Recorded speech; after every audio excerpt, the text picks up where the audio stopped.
I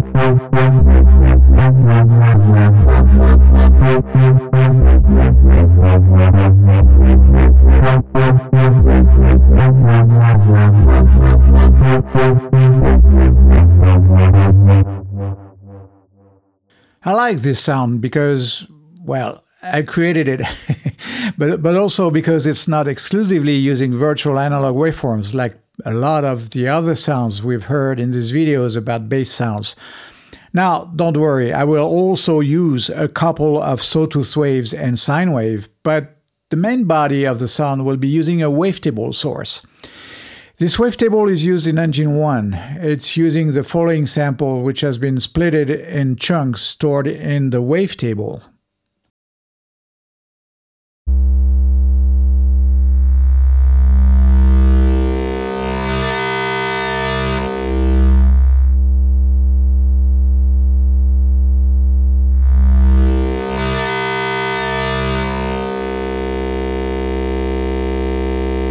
It's a pretty rich sound which starts with a soft triangle wave and ends up with a highly modulated signal that brings out higher harmonics. First thing to do is to modulate the position knob to regularly bring out the high frequencies.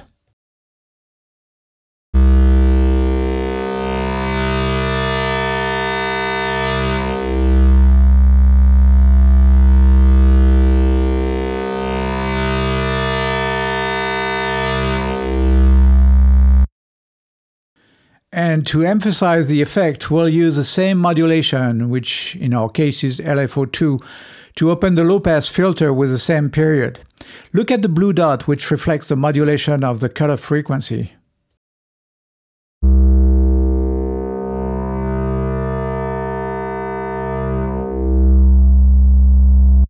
The next step is to create a faster movement using LFO1, which will be used to modulate not only the filter cutoff frequency, but also the oscillator's volume so that we can easily hear the double modulation.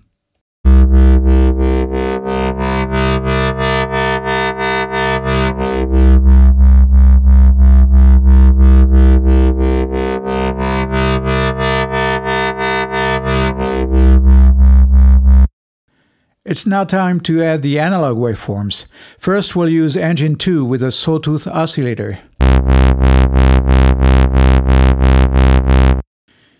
We use a sawtooth as often because it includes a lot of harmonics, and we are going to modulate them using phase transform and some wave folding. Notice that both volume and, of course, filter 1 frequency are modulated, still using LFO1 as the master.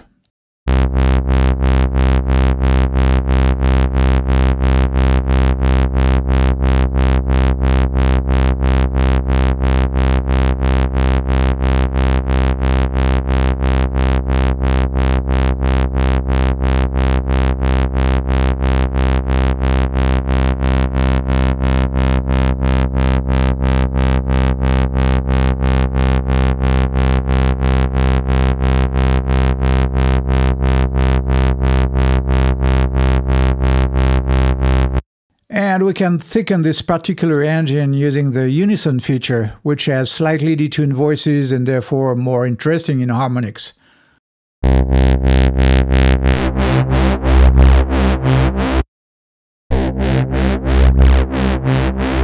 In fact, we can also beef up Engine 1 by using the super unison feature, which is based on Roland's JP8000.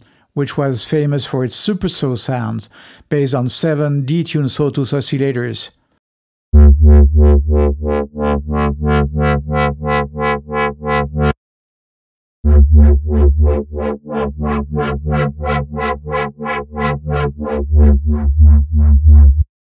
Finally, we'll add a sub-bass, since after all it's a bass sound we want, which will not be modulated but will stay there in the background using an unfiltered utility engine.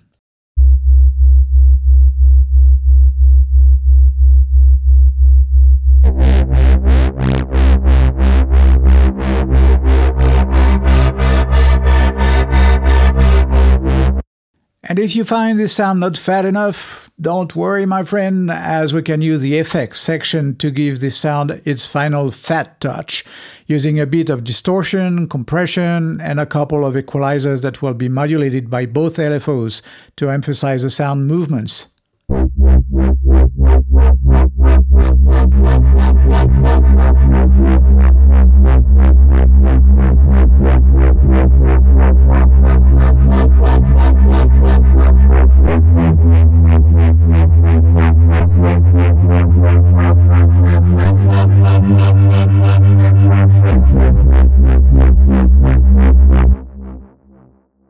And of course, I've assigned the macro knobs to control some of the parameters we've seen before, and even the mod wheel to control some extra distortion effects.